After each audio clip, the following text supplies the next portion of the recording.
pentingnya silaturahmi. Ngapunten niki ganggu waktune istirahat jenengan. Niki silaturahmi pertama, sing kedua ngeraketaken persaudaraan seduluran. Soalnya kula jenengan iki sedulur wong liya, sedulur sami muslim. Gelem ra gelem sumben bakal ketemu dan akhirat. Syukur-syukur saged ketemu dan swargane Allah. Berjalan tanpa kita bisa pertama samune iman itu keyakinan syahadat asyhadu an la ilaha illallah, kemudian sang kedua amal wa asyhadu anna muhammadar rasulullah, amal dengan amalnya baginda Rasulullah SAW, amal sesuai dengan yang pernah dicontohkan Rasulullah. Nah, salah satunya amal baginda Rasulullah juga jaga sholat, karena jika sholat kita baik, insya Allah semua amal akan dianggap baik. Nanti mulai Mas Bagas, nanti sakit sholat bisa sarang-sarang makmur ke musolane kin makmur. Dah sinten nulis ngaji makmur ke mboten kula jenengan iki. Ngapunten jaringan. Santai, Pak. Seketik mawon, ngapunten ke senten sederek ingkang pundiken. Siapa? Ngapunten Mas Bagas. Santai mawon, Pak. Nggih, Siap. Nggih, pengen Pak Sugeng. Nggih, siap. Assalamualaikum. Waalaikumsalam. Assalamualaikum warahmatullahi wabarakatuh. Innal hamdalillah nahmaduhu wa nusallim ala rasulil karim wa ala alihi wa ashabihi ajma'in. Qala Allah ta'ala fi kitabil karim, a'udzu billahi minasyaitonir rajim. Bismillahirrahmanirrahim. Qul hadhihi sabili ad'u ila Allah ala basiratin ana wa man ittaba'ani. Wa qala Rasulullah sallallahu alaihi wasallam, man sanna sunnatan hasanah falahu ajruha wa ajru man amila biha illa yaumil qiyamah. Atau kama qala Rasulullah sallallahu alaihi wasallam. Para jamaah salat Isya yang dimuliakan Allah Subhanahu wa taala, perlu kita ketahui bersama bahwasanya dalam kehidupan ini kita membutuhkan ilmu, apalagi dalam masalah agama kita butuh sekali dengan ilmu. Kemudian setelah ilmu kita juga perlu bimbingan yang membimbing kita. Dan alhamdulillah dalam bulan Ramadan, akhir bulan Ramadan, banyak santri-santri yang telah pulang dari pondok pesantren. Mereka telah mendapatkan ilmu dan telah mendapatkan bimbingan dari ustadznya masing-masing, dari pak kiainya masing-masing. Maka para jamaah yang dimuliakan Allah, ilmu apa saja yang didapat di pondok pesantren ini bisa berjalan dengan tertib karena ada bimbingan dari ustadznya atau ada bimbingan dari kiainya. Salah satu contoh diambil yang paling simpel saja, ketika seorang santri ini masuk masjid dengan kaki kiri terlebih dahulu, maka begitu diketahui ustadznya, langsung ustadznya menegur, keluar kamu, jangan masuk masjid, keluar dulu, nanti masuk lagi tapi dengan kaki kanan, tidak boleh dengan kaki kiri. Nah, ini namanya bimbingan, sehingga jiwa santrinya keluar, ilmu yang didapat bermanfaat karena ada bimbingan, sehingga langsung dipraktekkan. Ilmu belajar di pondok pesantren semacam inilah keadaannya. Kemudian kerja yang sesungguhnya, amal yang sesungguhnya ketika liburan. Maka para santri ini akan pulang ke rumahnya masing-masing. Maka di rumah inilah praktek dari ilmu, praktek dari amalan ini diterapkan.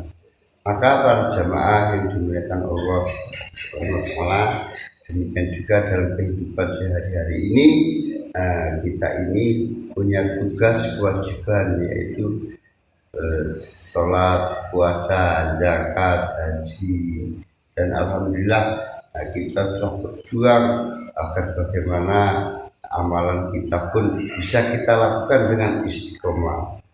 Tetapi ada juga yang perlu menjadi renungan untuk kita. Selain kita menuntut ilmu, mencari bimbingan, kemudian kita praktekkan dalam kehidupan sehari-hari. Tetapi ada juga satu selain daripada kewajiban, yaitu tanggung jawab. Apa bedanya kewajiban dengan tanggung jawab? Ini permisalan saja. Jika ada seorang yang bekerja di sebuah taman milik istana, kemudian dia ini punya kewajiban setiap hari membersihkan pekarangan, menyapu pekarangan, kemudian menguras kolam dan lain sebagainya. Sehingga setiap bulan seorang yang bekerja di istana ini mendapatkan gaji dari sang majikan, digaji karena kewajibannya terpenuhi dengan sepenuh hati. Tetapi pada suatu hari si pekerja ini saat-saat bekerja, anak majikan ini bermain di pinggir kolam,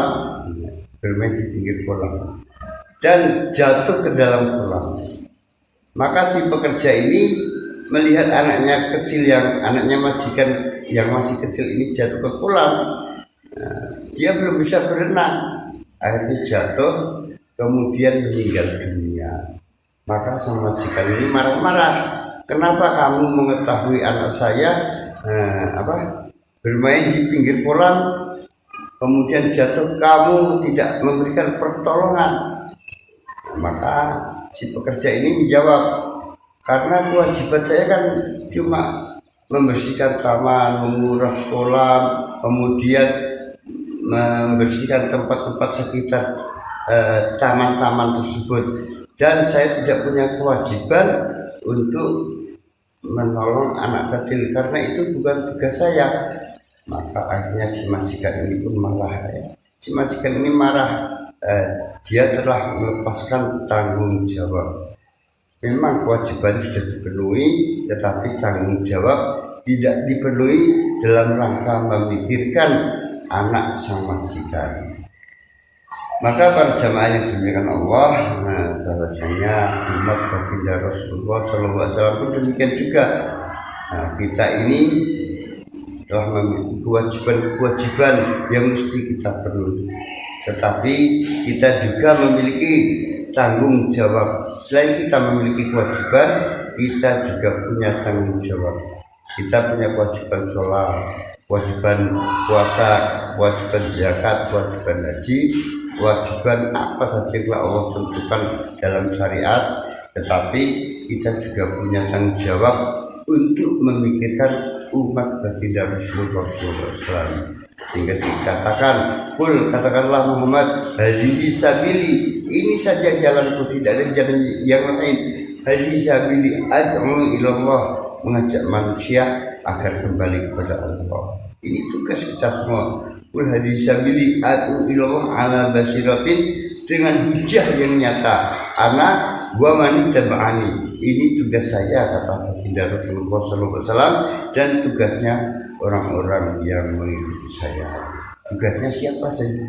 Sehingga dalam hadis dikatakan, man sanna sunatan hasanah falahu ajruha wa ajru man amila biha ila yaumil qiyamah. Barang siapa yang mengajak kebaikan, maka dia mendapatkan kebaikan dari apa yang dilakukan dan mendapatkan pahala kebaikan dari orang-orang yang mengikuti, dan ini akan terus berlanjut sampai nanti di hari kiamat, sampai nanti menjelang hari kiamat. Maka para jamaah, tugas dakwah adalah tugas kita. Selagi kita berdakwah, berhasil tidak itu bukan urusan kita, tapi selagi kita berdakwah, kemudian orang-orang yang mengikuti kita setelah kita mati, maka pahala akan terus mengalir kepada kita. Mudah-mudahan yang sedikit ini menjadi renungan untuk kita, sama-sama niat kita amalkan dan kita sampaikan pada saudara kita yang lain. Subhanallah wa bihamdihi, subhanakallahumma wa bihamdika, asyhadu an la ilaha illa anta, astaghfiruka wa atubu ilaik. Wassalamualaikum warahmatullahi wabarakatuh.